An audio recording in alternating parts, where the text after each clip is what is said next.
China Global Television Network.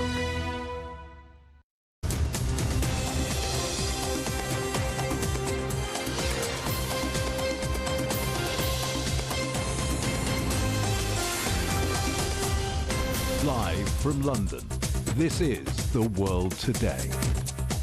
Hello, I'm Jamie Owen. Welcome to the programme. Our top stories: Israel in chaos as protests grow and workers walk out over plans to overhaul the legal system. These are the live pictures.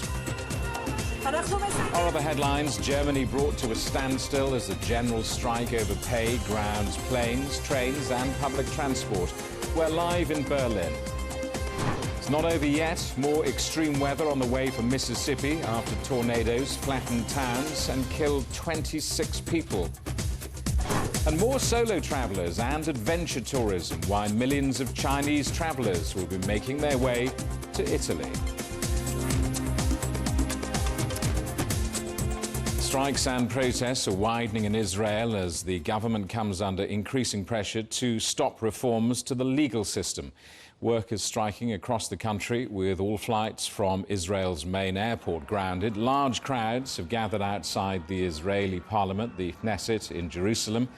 On Sunday night, tens of thousands of people took to the streets after Prime Minister Benjamin Netanyahu sacked his defense minister, who opposed these reforms. Well, Israel's president has also called for the legislation to be halted.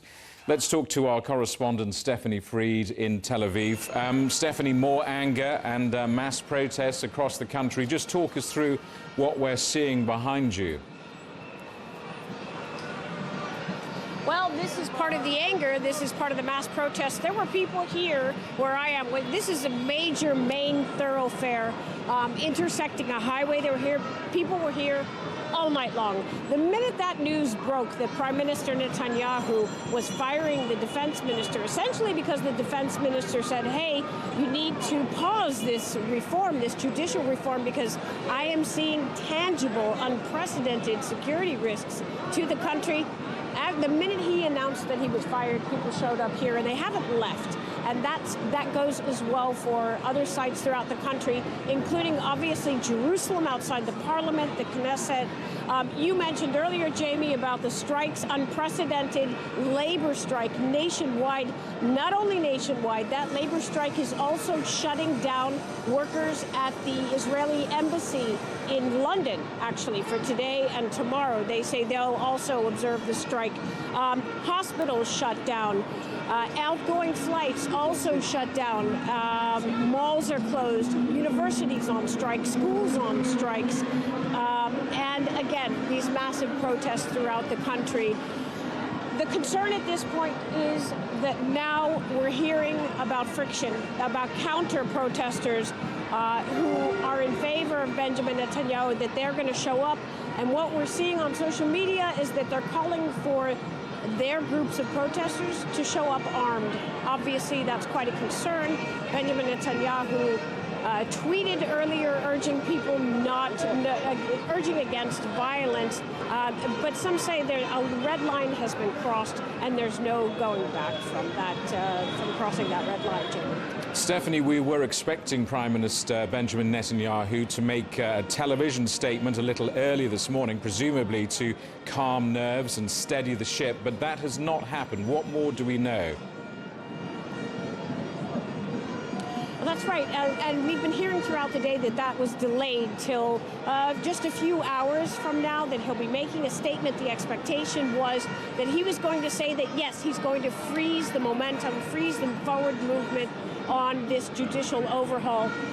Now we're getting word that not necessarily is that going to happen. There may be a backtrack from that.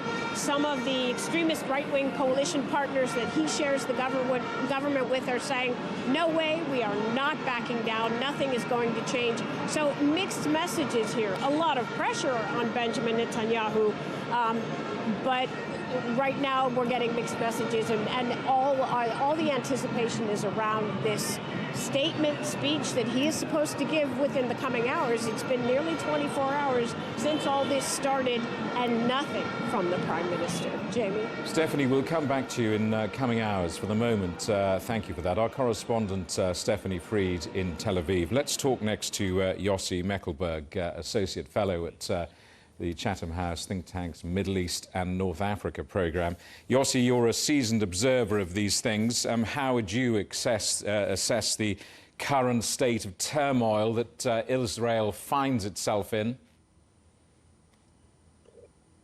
Hello. You know, even if you're an observer for many, many years of Israel and the Middle East generally, I don't think you would expect this to happen in Israel.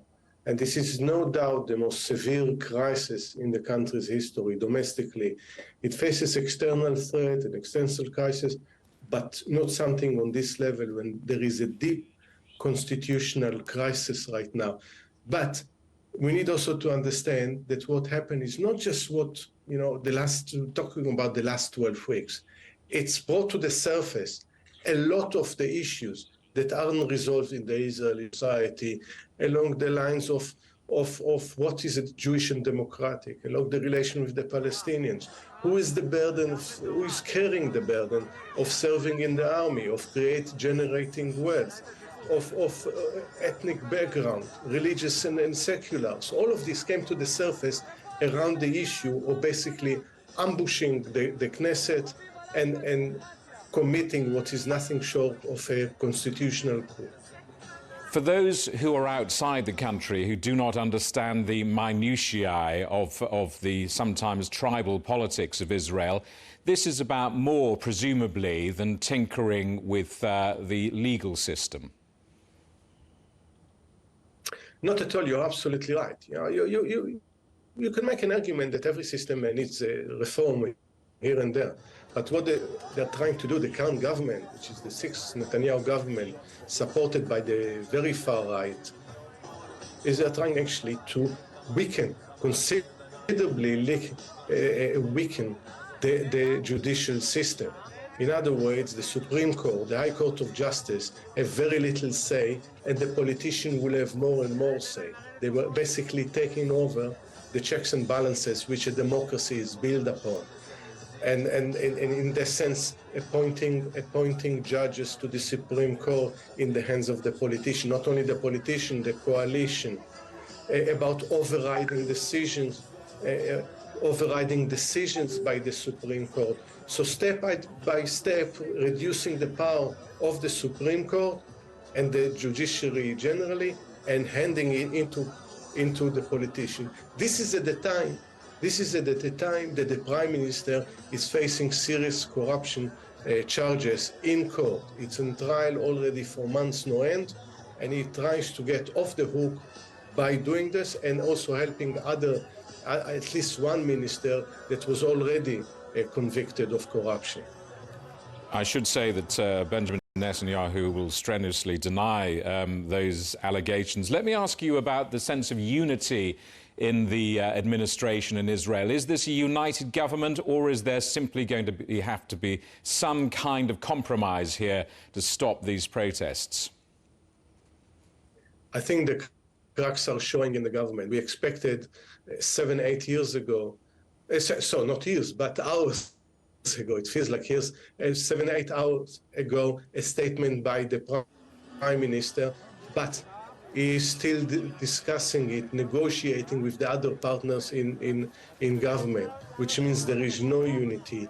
He probably understands that this is the time to halt all the reforms, all the legislation that compromises Israel's liberal democracy.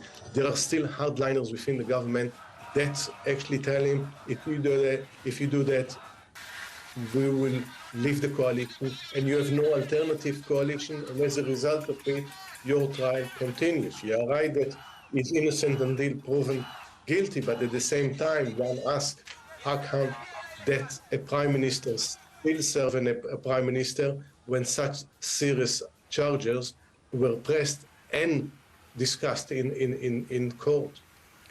Yossi, good to talk to you. Thank you for your time and your expertise. Yossi Mekelberg, Associate Fellow at Chatham House, the think tank's Middle East and North Africa programme.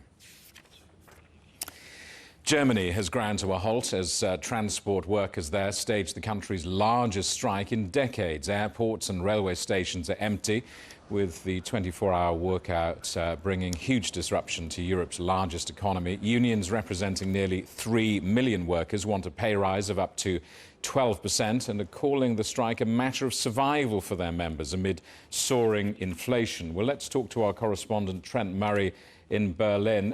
Trent, we expect this in the UK these days, but in Germany, this is pretty unusual. How widespread is this disruption?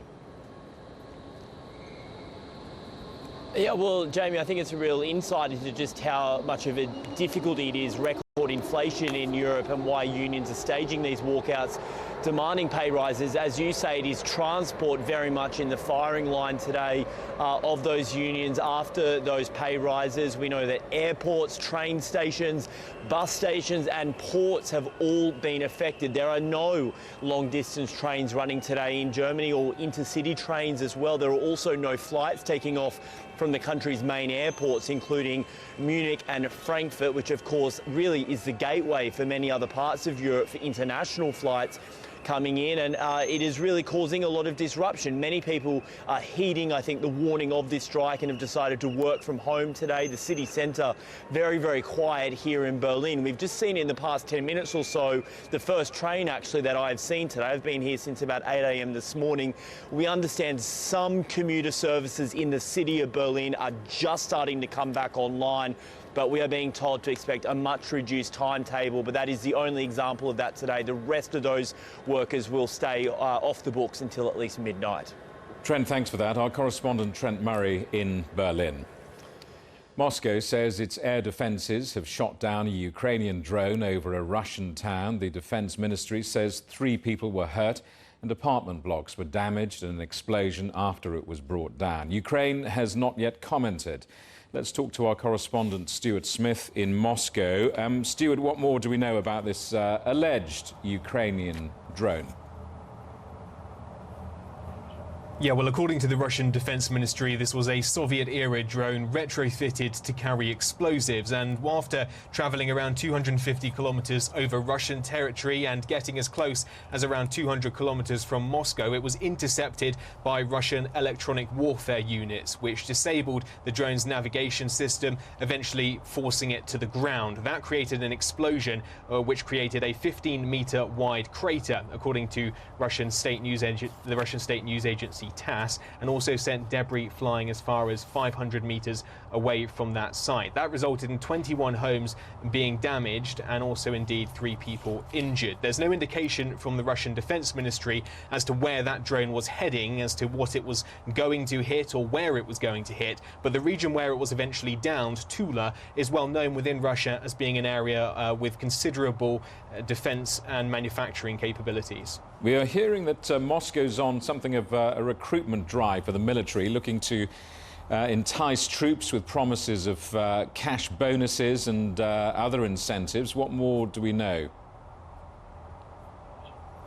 Yeah, well, the need for this was announced by the Russian Defense Minister in December, who said that there would be hundreds of thousands of new recruits signed up to the military, not as employees of the military so much as contract soldiers, given a private contract to serve for the usual period of about 3 years. And he said, Sergei Shoigu, the Defense Minister, that hundreds of thousands would be required. And over the last month, we've been getting details about how exactly this will be implemented, seemingly at the regional level, with each region of Russia able to choose the methods by which they encourage people to join. Now, that could involve cold calling phones. It could be asking people to come to recruitment centres and then, as well as updating their military conscription details, be asked if they want to join the military for a considerable sum of money. One regional commissar said the maximum payment could be around $2,500 but the minimum would be around $500 per month to fight for the Russian military. Now, that is a deal which some have chosen to accept, but clearly not enough. It's a deal we've seen before that was being offered to Russian citizens before mobilization was announced last year. Clearly, by the fact that mobilization then had to go ahead, forced mobilization without those benefits, that wasn't completely successful. But the Russian Ministry of Defense trying again, and that seems to be a way to avoid a second wave of mobilization, something the Kremlin has promised multiple times will not happen. Bear in mind, the Russian President Vladimir Putin is expected to run for a fifth term next year, and indeed Russia still does seem to need more troops. But there is one caveat: although it's voluntary to sign up, it's not voluntary to leave. So even after the term of the contract expires, Russian citizens will know that as long as there's a presidential decree in place, meaning that they have to remain, which is likely to remain for the duration of the so-called special military operation, then they cannot leave fighting in Ukraine. Stuart, thank you for that. Our correspondent Stuart Smith in Moscow. You're watching CGTN. Still ahead, more storms heading for Mississippi after the tornadoes which claimed the lives of 26 people. We'll be in the United States.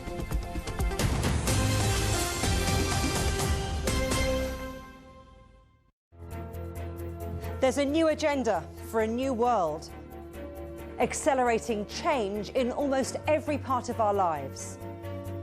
It's shifting the norms of how we work, travel, and connect. How we think, interact, and develop. It's a new reality, a new agenda with me, Juliette Mann. Ever wondered what's the difference between a bear and a bull market? Where are the cash cows? And who are the lame ducks? And what exactly are black swans? Grey rhinos? And unicorn companies?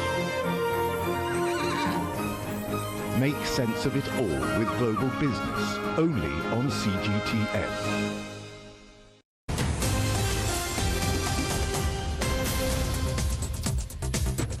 Hello, welcome back. A reminder of our top stories. Israel in chaos as protests grow and workers walk out over plans to overhaul the legal system. Our other headlines: Germany brought to a standstill as a general strike over pay grounds planes, trains and public transport. The southern United States is bracing for more storms after a powerful tornado killed 26 people and reduced homes to rubble. The governor of Mississippi says significant risks remain in parts of the state.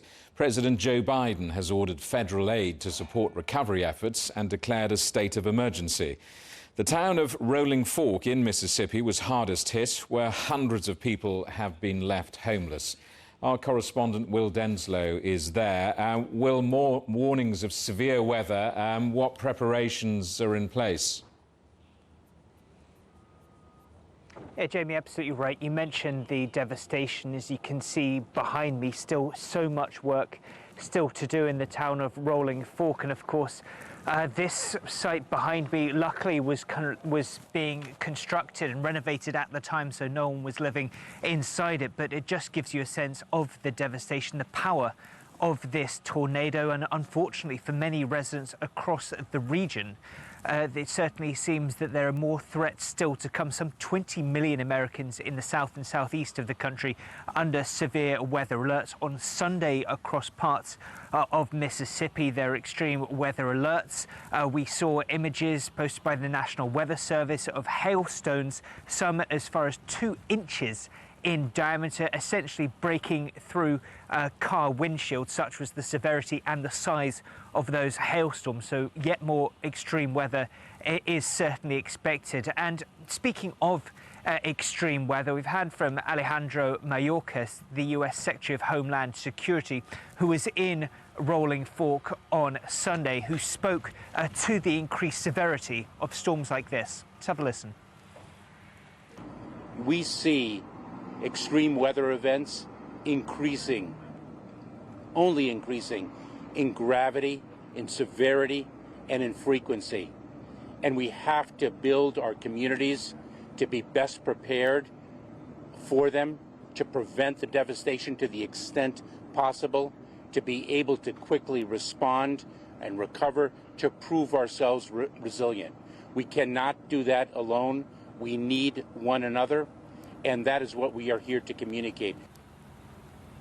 And when it comes to the severity of this particular tornado that barreled through Rolling Fork on Friday, it's been classified as an EF4, which is the second highest ranking that a tornado can get.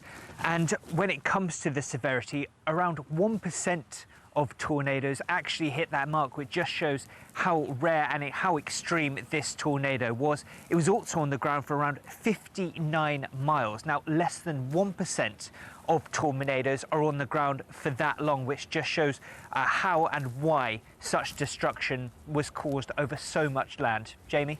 Will, so it's not over yet. More storms on the way. How is that going to impact the ongoing recovery effort?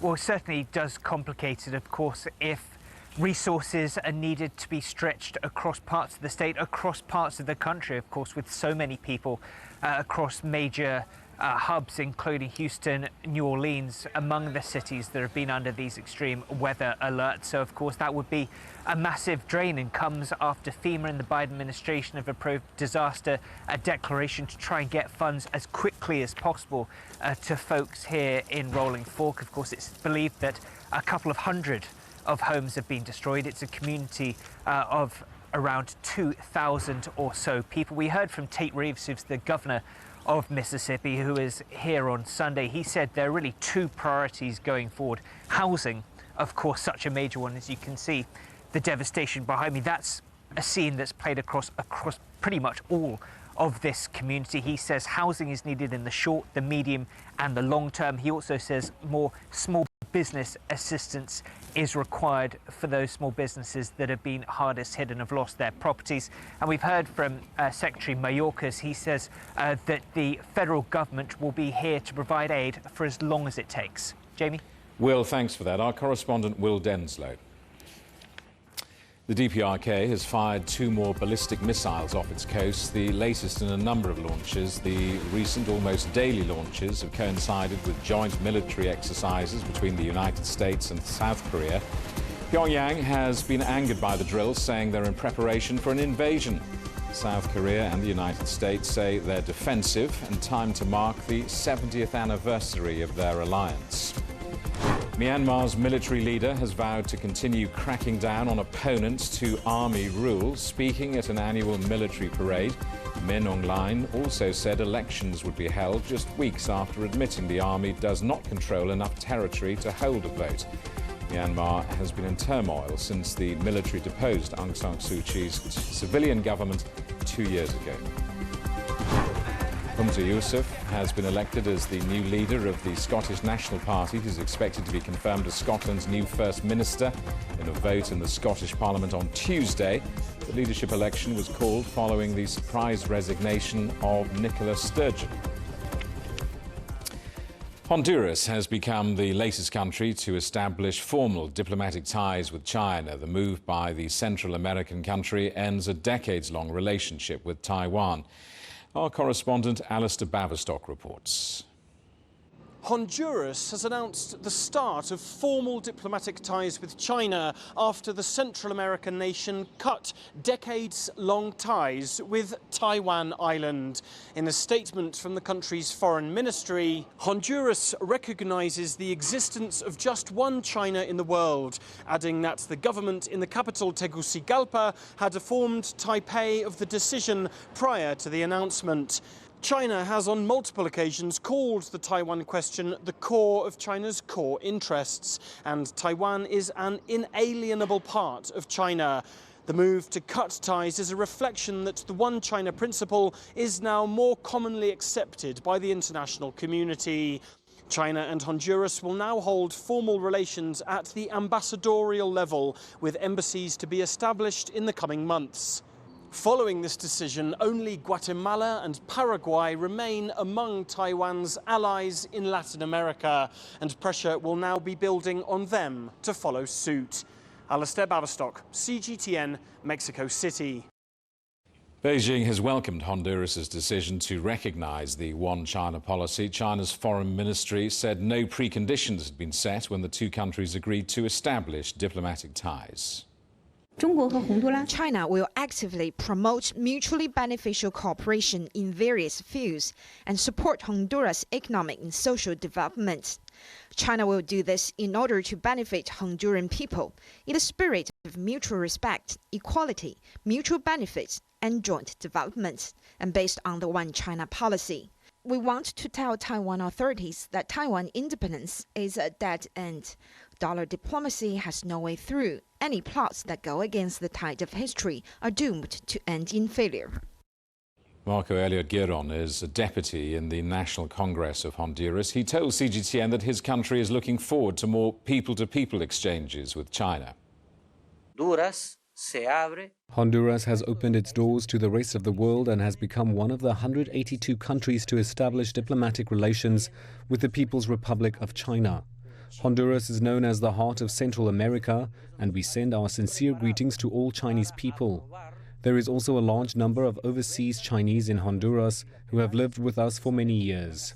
We hope that more Hondurans can now travel to China to study abroad, in universities or to learn technology. We also expect more investment from the Chinese government. We welcome them with open arms.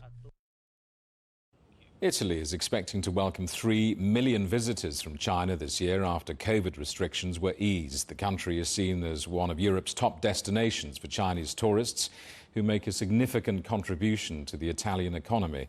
Our correspondent Hermione Kitson reports. Spring signals the start of Italy's peak tourist season, which this year welcomes the return of travellers from China. I really like Italy, especially Rome. It's amazing.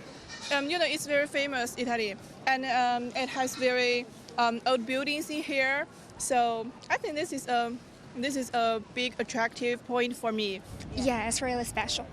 There's been a steady rise in bookings from China after COVID-19 restrictions were eased. Cristiano Vorotti is the China manager at the Italian National Tourist Board and says this is the moment the industry has been waiting for. I've been spending the whole pandemic period in China, and it's been pretty tough, not having the opportunity to travel out of the country. So I'm pretty sure that now that the Chinese borders are finally open, everyone is really happy to go back traveling abroad. Paolo Bellet manages 3 hotels in the capital and says that post-pandemic, Chinese travellers are willing to pay more for a different approach. Normally in the past, Chinese, they were only traveling by groups. Now we can see the Chinese are booking individuals, and this is very important, very interesting. In addition to the Eternal City, high on the agenda for Chinese tourists is the commercial hub of Milan and cities of art such as Venice and Florence. Experts say they're high spenders who make a significant contribution to key industries. And especially they are concentrated in those areas that are really important for Made in Italy. Fashion, food, design, and that's very important for us. According to the Italian National Institute of Statistics, in 2019, 5.3 million Chinese tourists travelled to Italy. And while it remains the #1 destination in Europe, a return to pre-pandemic levels isn't expected until 2024. But even a predicted 60 to 70% recovery of Chinese tourism this year will provide a boost to Italy's economy. The connection between Italy and China is historical. So we had always an exchange of business, and therefore the Chinese are always more than welcome. A partnership set to restart and revive business and cultural ties between the two countries. Hermione Kitson, CGTN, Rome. And that is The World Today. Thank you for watching. There's more news on CGTN Europe's channel, on the Telegram app, or scan the QR code on the screen to get stories and updates sent direct to your phone. We're back with more news at the top of this hour. Coming up next, it's World Insight. For now, from all of the team in London, it's goodbye.